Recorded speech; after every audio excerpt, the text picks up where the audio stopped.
This protocol presented an easy and reliable method to measure alkaline phosphatase activity in S. aureus biofilm culture. It will help us to understand the function of ALP in biofilm formation.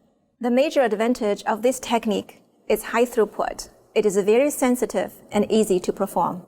Demonstrating the procedure will be Kevin Danikowski, a former student from Harper College. To prepare TSB, add pancreatic digest of casein, papaic digest of soybean meal, sodium chloride, dextrose, and dipotassium phosphate into distilled water.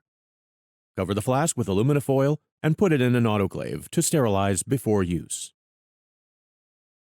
To prepare TSA, add agar to TSB and put it in the autoclave for sterilization. Then let it cool to room temperature. Next, pour it into the Petri dish at a ratio of 20 milliliters per dish. To prepare biofilm culture medium, add glucose to autoclave TSB to achieve the concentration of 10 grams per liter.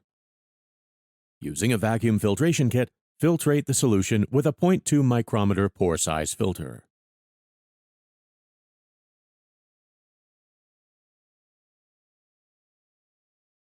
To inoculate, use a sterilized inoculation loop to pick one individual colony of Staph aureus from the Petri dish and place it in a culture tube filled with 10 milliliters of TSB.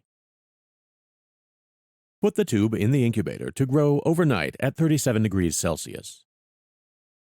With a micropipette, draw 100 microliters of overnight culture and transfer it to a culture tube filled with 10 milliliters of TSB with